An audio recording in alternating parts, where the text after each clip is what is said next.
Our question is a bad upbringing an excuse for a crime? But what do we mean by these things? So, a bad upbringing are actions committed by a parent slash guardian that inflicts trauma upon their child, be it through malnourishment or physical abuse. And in this context, excuses are valid reasons for committing a bad action, such as crimes, and therefore nullifying all responsibility. There is proven negative psychological effects of a bad upbringing on a child's mentality. For example, a study from the National Library of Medicine shows that from a sample size of 313 male prisoners with violent tendencies, the results were that there is a positive correlation between childhood trauma and violent tendencies along with crime rate. However, it's also stated that if detected early, preventative action is far more effective.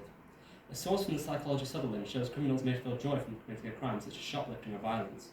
However, this can be due to modelling. For example, dogs learn to salivate to bells that usually indicate food. In the same way, humans recognise patterns and try emulating or adapting to them. In this case, it's the bad behaviour of parents that's being emulated. Both sources point to the concept that if we improve children's upbringing, especially younger children, then their risk of crime is significantly reduced as a whole. However, by using deontological Kantian ethics, we can conclude the very action itself of a crime is wrong and should therefore be punishable, irrelevant to external factors. That being said, we have to recognise the previous factors that increase the risk factors of crime, which lead us to believe that perpetrators should be prone to less punishment. Therefore, a bad upbringing explains, but is not an excuse for crime. Okay, so the idea of determinism is the idea that all of our actions have been preordained or that we don't have free will. Soft determinism or compatibilism is the idea that even though our actions have been preordained, we still have free will.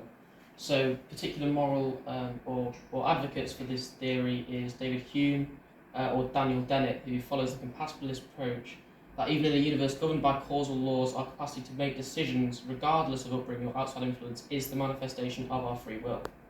So if we still enact our free will, even if our actions are violently motivated by our upbringing, then an upbringing cannot be said to be an excuse for committing a crime.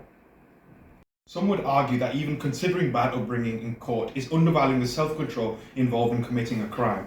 Surely the cause of a crime has no relevance to its morality. However, acknowledging a criminal's background prevents emotional bias and takes social context into consideration.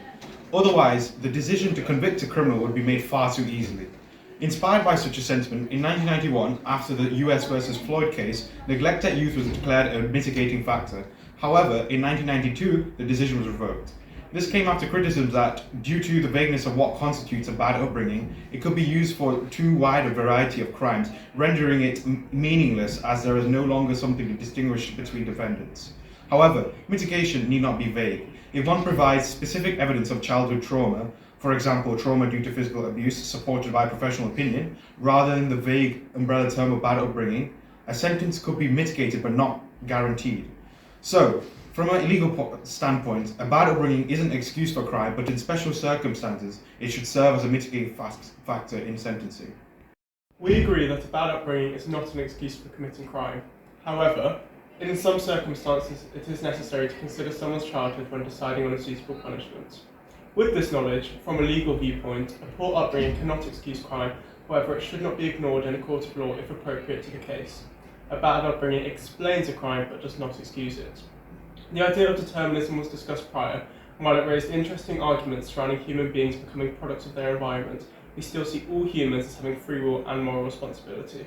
Whilst upbringing may make someone more prone to crime, the decision they make to commit criminal activity is completely their own free choice. Therefore, a bad upbringing does not excuse crime.